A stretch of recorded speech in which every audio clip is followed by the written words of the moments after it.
আসসালামু আলাইকুম। ঈদ মুবারক। ঈদে আমরা নানা রকম ডেজার্ট তৈরি করে থাকি। ঈদের দিন সকালে খাবার টেবিলে সুস্বাদু সেমাই পরিবেশন করা বাঙালির ঐতিহ্য। সচরাচর যেভাবে সেমাই তৈরি করা হয় তার থেকে যদি একটু ভিন্ন রূপে আর ভিন্ন স্বাদের সেমাই তৈরি করা যায় তাহলে কিন্তু খেতেও ভালো লাগে। আর ঈদের মতো বিশেষ দিনে খাবারের আইটেমটিও বিশেষ হওয়া চাই।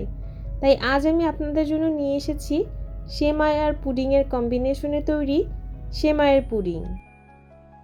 পুডিং তৈরির জন্য চুলায় একটি পাত্র বসিয়ে এর মধ্যে দিয়ে দিচ্ছি 1 লিটার দুধ। এখানে ফুল ক্রিম তরল দুধ বা পূর্ণ ননিযুক্ত দুধ ব্যবহার করতে হবে। দুধটা হালকা গরম হলে এর মধ্যে দিয়ে দিচ্ছি হাফ কাপ গুঁড়া দুধ। আর গুঁড়া দুধ দেওয়ার সাথে সাথে নেড়ে মিশিয়ে দিতে হবে, না হলে দলা পেকে যাওয়ার সম্ভাবনা থাকে।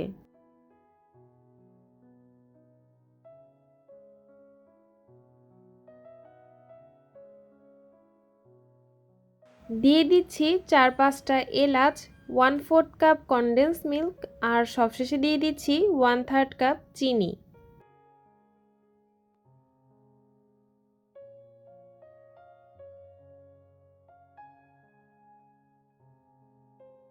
এখন দুধটাকে নেড়ে 2-3টা বলক উঠিয়ে নিব।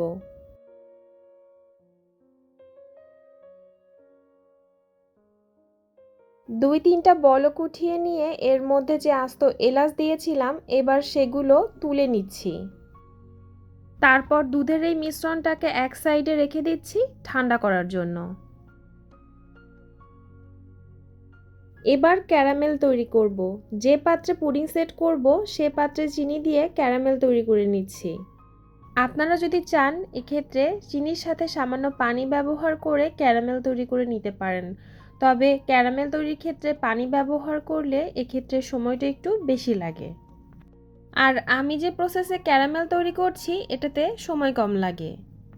আপনারা আপনাদের পছন্দ মতো সুবিধা অনুযায়ী যে কোনো দুটি পদ্ধতির একটিতে ক্যারামেল তৈরি করে নিতে পারেন।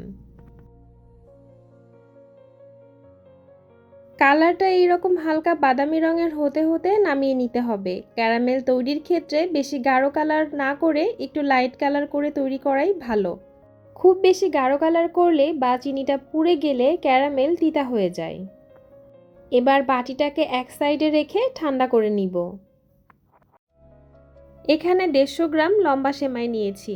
সেমাইগুলোকে এভাবে একটু গুঁড়া করে নিতে হবে, তবে একেবারে মিহি করে গুঁড়া করে নেওয়ার প্রয়োজন নেই। চুলায় একটি পাত্র বসিয়ে এর মধ্যে দিয়ে দিচ্ছি 1 টেবিল চামচ ঘি।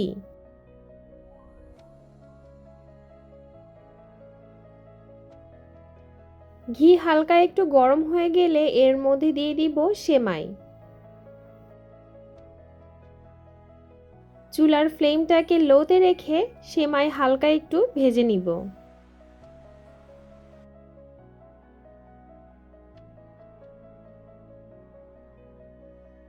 এবার একটা বাটিতে নর্মাল টেম্পারেচারে থাকা 4টা ডিম ভেঙে নিচ্ছি।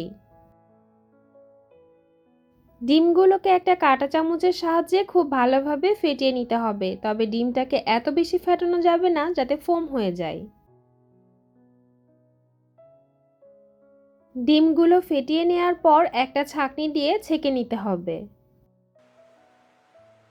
আমি আগে থেকে যে সেমাইটা ভেজে রেখেছিলাম সেই সেমাইটা এবার এই দুধের মিশ্রণের মধ্যে দিয়ে দিচ্ছি। দিয়ে খুব ভালোভাবে নেড়েচেড়ে মিশিয়ে দিতে হবে। দুধের মিশ্রণের মধ্যে সেমাই দেওয়ার পর খুব বেশি অপেক্ষা করব না। এখন ফেটিয়ে রাখা ডিমের মধ্যে সেমাই আর দুধের মিশ্রণটা দিয়ে দিচ্ছি। আবারও নেড়েচেড়ে একটু মিশিয়ে নিব। এবার যে বাটিতে ক্যারামেল সেট করে রেখেছিলাম সেই বাটিতে ঢেলে দিচ্ছি।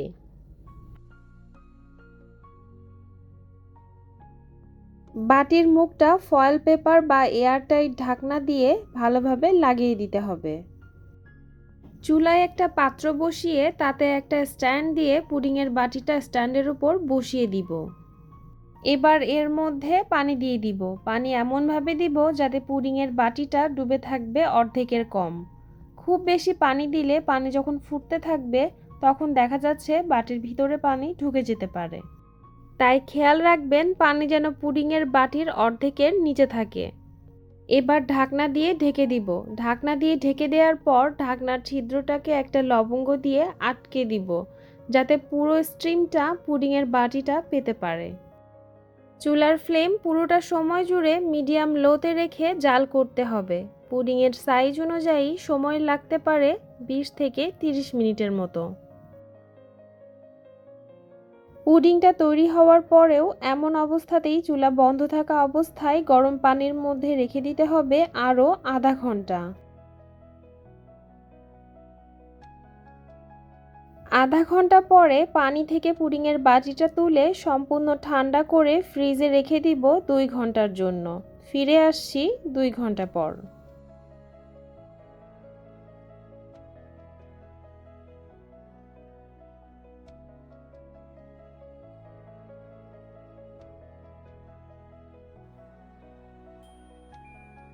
পুডিংটা পুরোপুরি সেট হয়ে গেছে।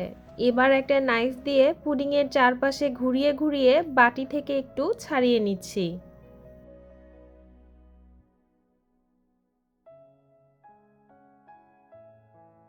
এবার পুডিংটাকে একটা প্লেটে ঢেলে নিচ্ছি।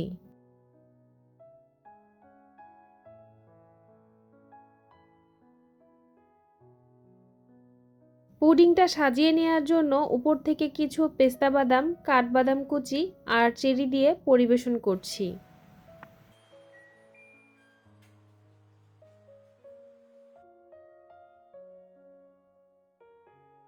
তৈরি হয়ে গেল সেমাইয়ের পুডিং। সেমাইয়ের উপরের লেয়ারটা বেশ কিছুটা টাইট আর নিচের লেয়ারটা অনেক বেশি স্মুথ হয়। আপনাদেরকে একটু কেটে শেয়ার করছি এর ভেতরটা কত সুন্দর হয়েছে। আমি আশা করছি আমার আজকের এই ভিন্ন রূপে আর ভিন্ন স্বাদের ডেজার্ট আইটেমটা আপনাদের কাছে অনেক বেশি ভালো লেগেছে। ভালো লেগে থাকলে আমার চ্যানেলটি অবশ্যই সাবস্ক্রাইব করবেন আর আমার পেজে লাইক দিবেন। আজকের মতো এখানেই বিদায় নিচ্ছি। আল্লাহ হাফেজ।